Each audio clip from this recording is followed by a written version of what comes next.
Deuxième dossier de cardiologie de cette première conf de D4. Une femme de 35 ans, donc bien jeune pour la cardiologie, vous est adressée par son médecin traitant pour une dyspnée chronique. Elle n'a pas d'antécédent personnel, par contre l'interrogatoire retrouve une transplantation cardiaque chez le père pour une cardiopathie méconnue. Elle était asymptomatique jusqu'il y a peu, puis s'est installée une dyspnée d'effort de plus en plus importante, avec actuellement d'autres signes. L'examen trouve des subœdèmes des membres inférieurs prenant le godet, des sous-crépitants des bases, ainsi qu'un léger reflux hépatojugulaire. Le reste de l'examen montre une pression artérielle normale à 11,8, une fréquence cardiaque accélérée à 95 battements par minute. Vous demandez un électrocardiogramme et une radio de thorax, ainsi qu'un premier bilan biologique pour évaluer cette patiente. Voici la radio de thorax.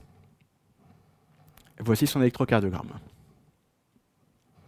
Première question, quel bilan biologique prescrivez-vous chez cette patiente? Il s'agit donc d'une patiente présentant une dyspnée, donc premier élément qu'il va falloir explorer, des signes d'insuffisance cardiaque globale, deuxième élément qu'il va falloir explorer, une patiente jeune. De toute façon, quel que soit le contexte, toute dyspnée doit être explorée par un ionogramme sanguin et une fonction rénale pour rechercher une insuffisance rénale, une hyponatrémie, des troubles du potassium. Il faut, devant tout symptôme cardiovasculaire, faire un bilan biologique de tous les facteurs de risque. Donc ici, je ne les ai pas tous répétés, mais à jeun depuis au moins 12 heures, lipides, HDL, LDL, triglycérides, glycémie à jeun, uricémie pour certains. Le reste se dépiste à l'interrogatoire, l'hypertension, le tabagisme, les antécédents familiaux, la surcharge pondérale par exemple. Une numération formule sanguine avec TPTCA, un bilan d'hémostase de base. L'ANUM, dans un contexte d'insuffisance cardiaque, va chercher à mettre en évidence une anémie par exemple qui pourrait provoquer la dyspnée. Il faut réaliser un bilan hépatique complet, azate, alate, phosphatase alcaline en particulier.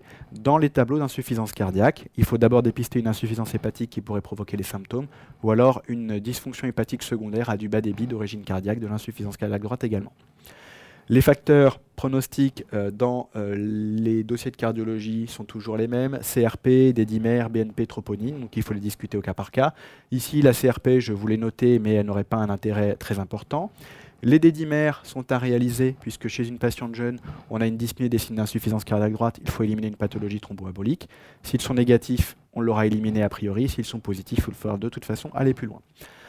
Devant toute dyspnée, pour tout dossier de l'internat, quel que soit l'état du patient, n'oubliez pas les gaz du sang en air ambiant si possible. Ce serait éventuellement le 0 à cette question, pour rechercher une hypoxie, un trouble de la capnie, une acidose, etc., etc. Enfin, un nouveau marqueur, le BNP, Brain Natriuretic Peptide. C'est un marqueur qui est assez spécifique de l'insuffisance cardiaque, qu'on peut retrouver dans toutes les maladies qui distendent de façon aiguë le ventricule droit, par exemple l'embolie pulmonaire également.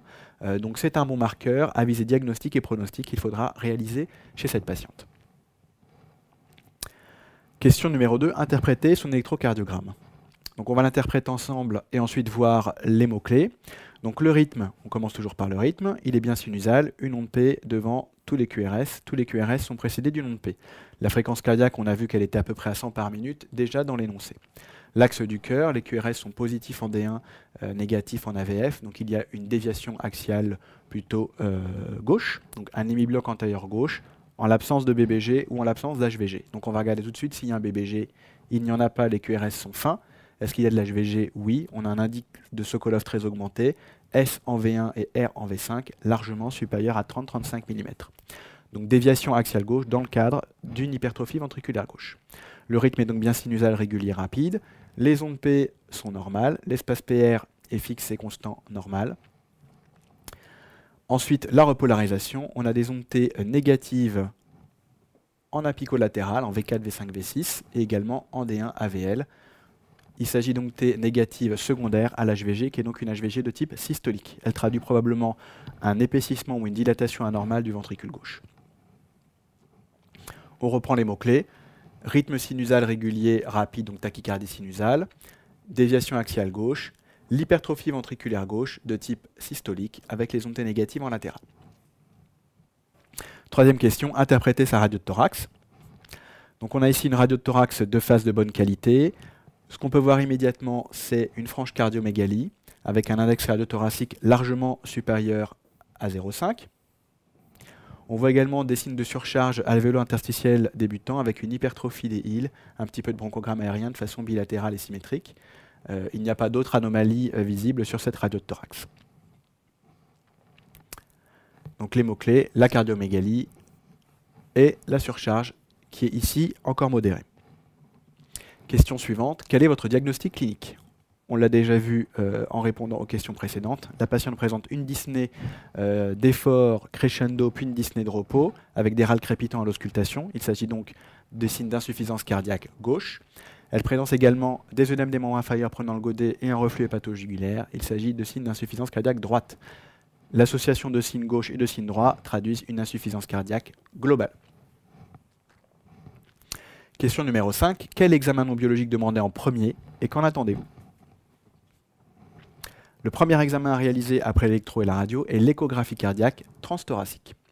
On va voir ici, même si c'est à la limite du programme de l'internat, ce qu'il faut rechercher lorsqu'on fait une échographie, surtout en cas d'une dyspnée ou de signe d'insuffisance cardiaque. Le premier temps de l'examen va permettre de mesurer les diamètres du ventricule gauche et du ventricule droit, rechercher une cardiopathie dilatée. On va mesurer également l'épaisseur des parois du ventricule gauche, donc rechercher cette fois-ci une cardiopathie hypertrophique. Donc on n'oublie pas le ventricule droit évidemment. On va analyser de façon détaillée la cinétique segmentaire et globale, ce qui va nous permettre de calculer la fraction d'éjection du ventricule gauche. Elle doit être normalement comprise entre 60 et 70%. Lorsque la fraction d'éjection est diminuée, on parle d'hypokinésie du ventricule gauche. On va également au Doppler mesurer les pressions intracardiaques. Donc je ne rentre pas dans les détails, mais en cas d'insuffisance cardiaque, on peut rechercher une augmentation des pressions pulmonaires, une augmentation des pressions de remplissage du VG facilement à l'échographie. Enfin, l'examen va permettre d'apprécier les valves, l'aorte, l'oreillette gauche, le péricarde. Là, c'est du systématique. Et ce qui est très important chez les patients où il y a de l'insuffisance cardiaque, surtout dans le suivi des patients sous traitement, c'est analyser la veine cave inférieure. Plus elle est dilatée et peu compliante, plus les pressions vont être augmentées dans le cœur et plus les patients auront besoin de diurétiques dans les dossiers d'insuffisance cardiaque. Plus la veine cave va être fine, voire collabée à l'inspiration, et plus ils seront trop diurétiqués. À ce moment-là, il faudra diminuer leur dose de diurétique de l'anse de façon chronique. Donc on a vu avec l'électrocardiogramme qu'on peut vous demander à l'internat, la radio de thorax qu'on peut vous demander d'interpréter à l'internat, c'est les deux iconographies qu'on trouve le plus souvent. Le troisième examen vraiment à connaître, l'échographie cardiaque transthoracique. Question suivante, vous trouvez des arguments en faveur d'une dilatation et d'une hypokinésie des deux ventricules. Quel bilan étiologique demandé? Donc en cas de dilatation des deux ventricules, donc de cardiopathie dilatée biventriculaire, il faut rechercher systématiquement des causes curables, voire non curables, et il faudra ensuite traiter le patient des symptômes avec un nombre de médicaments qu'on verra tout à l'heure, d'autres médicaments de morbimortalité de l'insuffisance cardiaque, et si on a trouvé une cause, évidemment, la traiter, ça fera partie de la réponse. On va donc rechercher des causes classiques d'insuffisance cardiaque. Biologiquement, on commence par des choses simples, le bilan thyroïdien. On va rechercher une hyperthyroïdie qui peut donner une insuffisance cardiaque dans les formes terminales, ou une hypothyroïdie qui peut également donner une insuffisance cardiaque un petit peu plus tôt. Deuxième maladie qu'il va falloir rechercher, un classique de l'insuffisance cardiaque, l'hémochromatose. Donc pour le rechercher, il suffit simplement de prélever un bilan martial, avec en particulier le fer et la ferritinémie. En cas de franche augmentation, il faudra compléter le bilan martial et demander un avis spécialisé.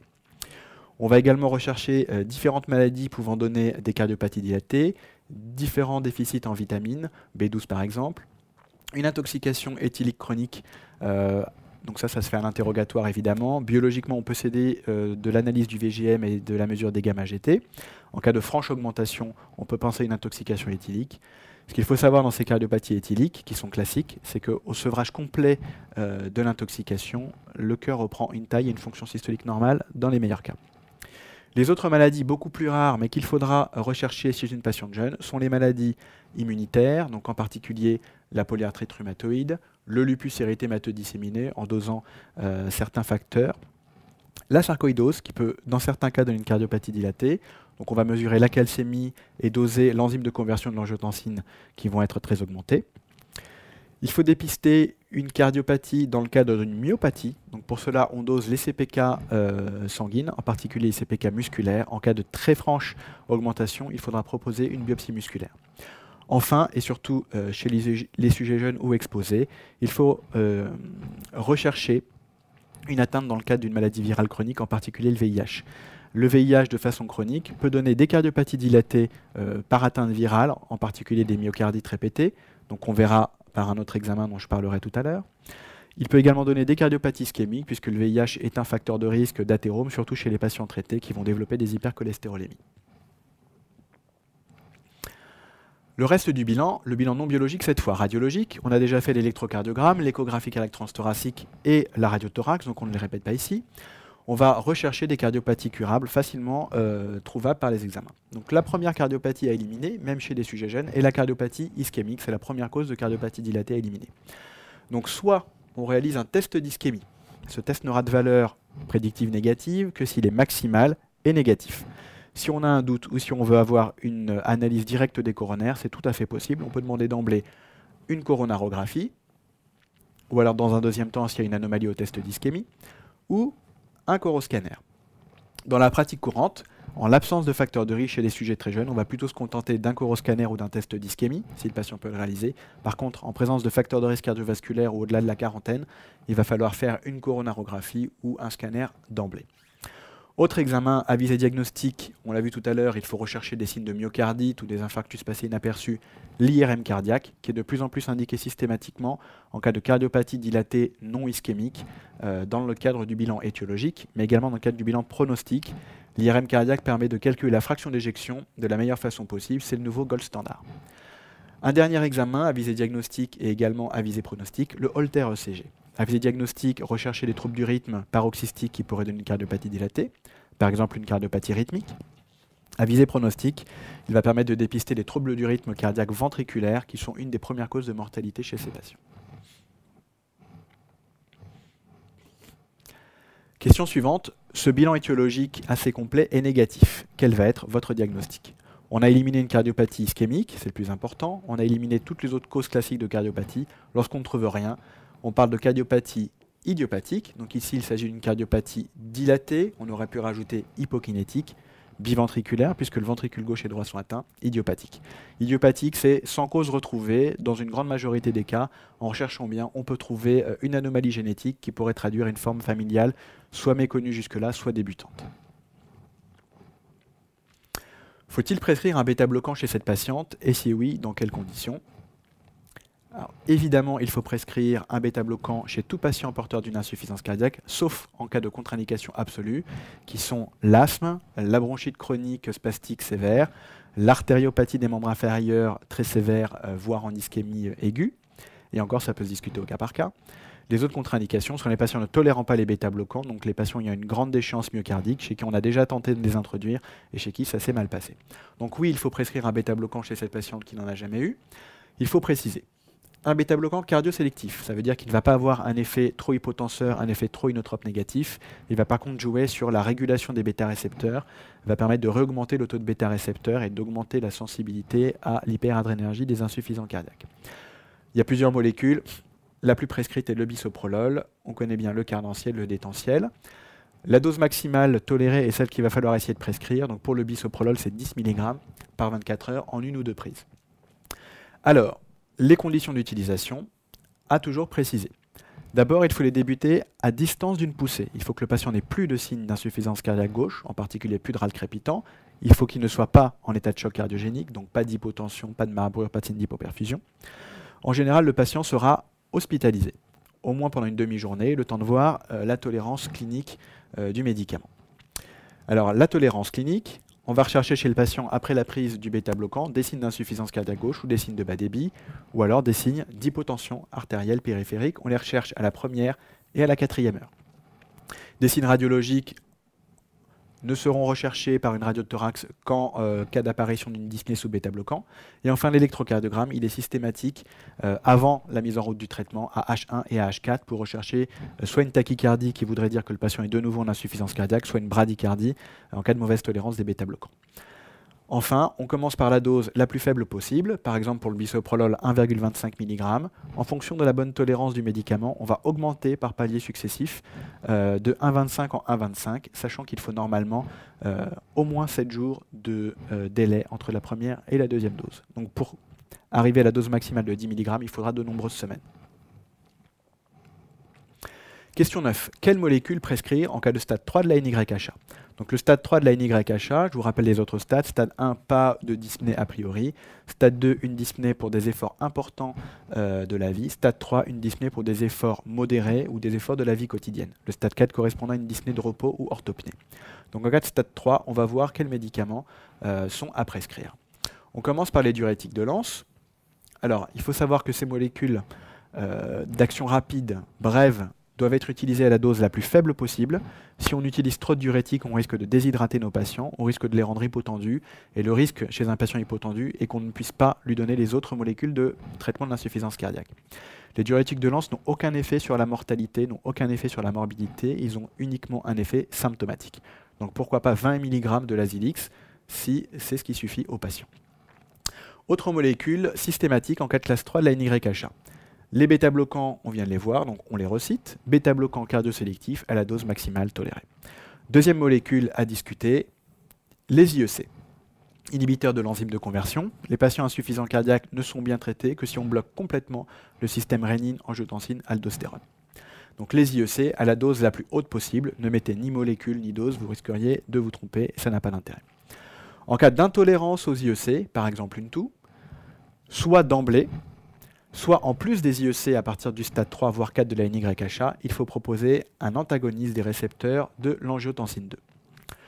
Autre molécule ayant l'AMM en cas de stade 3 de la NYHA et même plus tôt en cas de cardiopathie ischémique, les anti-aldostérones qui sont également des diurétiques, épargneurs de potassium. Donc on utilise soit l'aldactone, soit les plérénones, l'ISPRA. Ça c'est plutôt en cas de cardiopathie ischémique. En cas de stade 3 de la NYHA, ils sont indiqués. Les AVK, pas forcément obligatoire pour l'internat, surtout en France. Dans d'autres pays, lorsque la fraction d'éjection est à moins de 30 ou de 20%, ils sont prescrits systématiquement. En France, c'est rarement le cas, donc je les ai simplement mis là pour mémoire. Donc en cas de stade 3 de la NYHA, il faut 3 molécules diminuant la morbimortalité, bêta-bloquant, IEC ou ARA2, anti-aldostérone. Il faut une molécule à visée symptomatique, le diurétique de Lens, à la plus faible dose possible. En cas de stade 4, on peut associer IEC ou ARA2 ou rajouter, pourquoi pas, un digitalique, même si leurs effets sont controversés. Question suivante. En l'absence d'amélioration sous ce traitement, quelles mesures non médicamenteuses lui proposer? On arrive dans le cadre d'un tableau d'insuffisance cardiaque globale chez une patiente jeune, sans cause curable retrouvée et résistant à un traitement maximal classique de l'insuffisance cardiaque. Le premier traitement à discuter est donc la greffe cardiaque. PAMI 0,6 PAMI évidemment, c'est le traitement de référence chez les patients jeunes. C'est le seul traitement curatif chez les patients jeunes de l'insuffisance cardiaque. Il faut savoir qu'au-delà de 65 ans, on ne propose plus de greffe cardiaque ou en cas de présence de pathologies associées de comorbidité qu'il va donc falloir dépister. Avant de proposer une greffe cardiaque, il y a un examen clé qui est la mesure de la VO2 max, la consommation maximale d'oxygène. Chez tout patient jeune ayant une insuffisance cardiaque sévère avec fraction d'éjection à moins de 35, il faut systématiquement dépister des VO2 max basses inférieures à 12 ml/min pour vite les inscrire sur la liste de greffe, sachant que l'attente est parfois très longue. En attendant la greffe cardiaque, il y a d'autres solutions. La première, le pacemaker de resynchronisation. On parle également de pacemaker multisite, biventriculaire, voire triple chambre. Ils sont efficaces quasi uniquement chez les patients ayant une fraction d'éjection à moins de 35% et ayant des QRS larges, supérieurs à 120 millisecondes, ce qui est classique, les blocs de branche gauche très larges, en cas de dilatation cardiaque. L'objectif est de resynchroniser, d'affiner les QRS ces patients, donc en mettant 3 sondes, une sonde auriculaire droite, qui ne va pas avoir d'effet sur la resynchronisation, une sonde ventriculaire droite et une sonde ventriculaire gauche qu'on va positionner par le sinus coronaire, qui vont permettre aux deux ventricules de se contracter en même temps, et donc d'avoir une fraction d'éjection plus haute. Le défibrillateur automatique implantable, recommandé systématiquement en cas de fraction d'éjection à moins de 35% et en cas d'absence de cardiopathie ischémique récente, par exemple d'infarctus dans le mois précédent. On peut, pour simplifier, chez des patients ayant des QRS larges, mettre un défibrillateur implantable multisite, comme je vais vous le montrer sur un examen d'imagerie juste après. Entre ce traitement, on va dire, de stimulation et la greffe cardiaque, qui est le traitement ultime, il y a encore une place pour l'assistance cardiaque. L'assistance cardiaque permet de mettre le cœur au repos, de prendre la place du cœur en gros pour lui permettre de récupérer. Il y a deux types d'assistance qu'on va pouvoir proposer. Chez les patients en grande déchéance myocardique, résistants aux inotropes, en unité de soins intensifs ou en réanimation chirurgicale, chez qui on va proposer une greffe en urgence ou en semi-urgence, l'assistance cardiaque doit être posée rapidement. Il peut s'agir d'une mini-CEC ou ECLS, extracorporel life support. Il peut s'agir d'une contre-pulsion, mais à plutôt réservée aux cardiopathies ischémiques compliquées, voire d'une assistance cardiaque directement fixée au ventricule. Elle peut être uni- ou biventriculaire.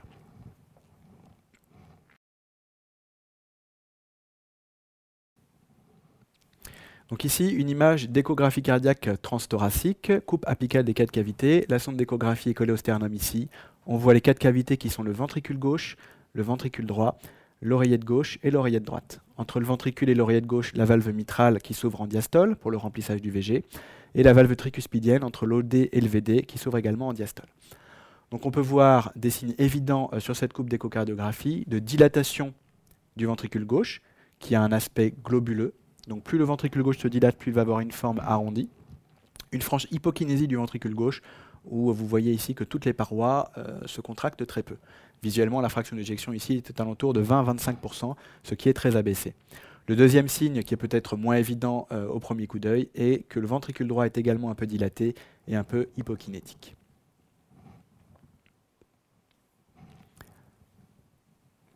Deuxième échographie, comparativement à la précédente, on peut voir toujours une dilatation du ventricule gauche. Par contre, cette fois-ci, le ventricule droit n'est pas dilaté et se contracte normalement. On a toujours une hypokinésie qui prédomine sur le septum interventriculaire et à la pointe.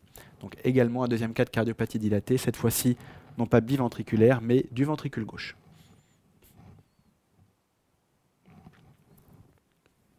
Donc ça, c'est juste pour que vous l'ayez vu au moins une fois, c'est hors du programme de l'internat, une cardiopathie hypertrophique qui peut également se traduire par des signes d'insuffisance cardiaque et parfois nécessiter une greffe cardiaque.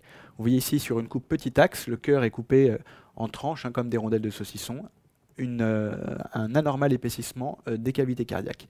Ici, en cas de cavité, vous voyez par rapport à l'écho précédente que le ventricule gauche n'est pas dilaté, mais très hypertrophique. Donc on revient ici sur l'épaississement anormal des cavités cardiaques. Vous voyez que la fraction d'éjection est normale. Par contre, c'est le remplissage du ventricule gauche qui va être défaillant compte tenu de l'hypertrophie, de la rigidité du myocarde. Et c'est pour ça que le patient va être en insuffisance cardiaque. Donc, vous voyez l'épaississement très anormal du septum et ici le collapsus en systole du ventricule gauche. Ici sur cette diapo, les recommandations de la Société française de cardiologie dans le traitement de l'insuffisance cardiaque chronique. Donc vous voyez que en fonction du stade NYHA, on va plutôt prescrire un certain type de molécules. Donc ici, stade 1 de la NYHA, donc patient sans symptômes, on peut prescrire une seule molécule, par exemple un IEC. Si le patient sort d'un infarctus, il faudra de toute façon lui prescrire un bêta-bloquant. On choisira pourquoi pas un bêta-bloquant cardio-sélectif. En cas de stade 2 de la NYHA, donc des symptômes pour des efforts importants, on garde toujours notre IEC, on garde cette fois-ci systématiquement notre bêta-bloquant. Les diurétiques de Lance indiqués si et seulement s'il y a des signes de surcharge. Stade 3 de la NYHA, donc on se rappelle qu'en stade 3 il faut 3 médicaments. L'IEC, le diurétique qui sera un anti-aldostérone, le bêta-bloquant cardio-sélectif. Et on rajoute un autre diurétique qui sera un diurétique de Lance à visée symptomatique. Enfin, en stade 4, on rajoute à toutes ces molécules l'association IEC-ARA2, éventuellement un support inotrope positif, voire une assistance cardiaque. Ici, simplement pour vous montrer un défibrillateur implantable en radiothorax. Donc, ils sont posés comme des pacemakers classiques par voie sous-clavière. Une unique sonde, sauf en cas de défibrillateur multisite, va jusqu'à la pointe du ventricule droit où elle va être vissée. Il y a de quoi dépister un trouble du rythme ventriculaire, TV ou FV par exemple. Le trouble du rythme va être détecté par le boîtier qui va délivrer un choc, par exemple, de stimulation interne qui sera ressenti par le patient comme une secousse. Tout patient ayant un défibrillateur subissant un choc doit consulter en urgence son centre implanteur pour voir de quel trouble du rythme il s'agissait. Ici, on a un pacemaker triple chambre, donc vous voyez que le boîtier est quand même imposant, pas plus gros que celui du défibrillateur en tout cas. Nous avons 3 sondes qu'on peut suivre. La sonde auriculaire droite pour stimuler l'oreillette si besoin, la sonde ventriculaire gauche ici et la sonde ventriculaire droite ici qui fait également sonde de défibrillateur, comme on peut le voir là, chez un patient ayant par ailleurs une cardiopathie dilatée franche avec un index cardiothoracique très supérieur à 0,5. Ici, simplement pour vous montrer un dispositif d'assistance. Ici, c'est une assistance ventriculaire. On peut assister de différentes façons à myocarde, de façon extracardiaque, donc une mini CEC, une voie d'abord fémoro-fémorale, artérielle et veineuse. Tout se fait en extracardiaque, une pompe, comme lors d'une chirurgie cardiaque par exemple. Donc là, les patients sont sous anesthésie générale, ne peuvent pas quitter l'hôpital. D'autres types d'assistants, donc des assistances de plus petite taille, implantées directement sur les ventricules, avec lesquelles les patients peuvent parfois rentrer chez eux et attendre qu'on les appelle pour la greffe cardiaque. En conclusion, On a vu dans ce dossier tous les symptômes et tous les traitements possibles actuellement recommandés de l'insuffisance cardiaque. On a également vu de façon détaillée le bilan étiologique d'une cardiopathie dilatée chez un patient jeune. Je reviens sur l'importance de la prescription des bêta-bloquants et sur la façon de les prescrire dans l'insuffisance cardiaque, question qui est déjà tombée et qui est encore tombable à l'internat. L'item abordé ici, l'item 250, insuffisance cardiaque de l'adulte.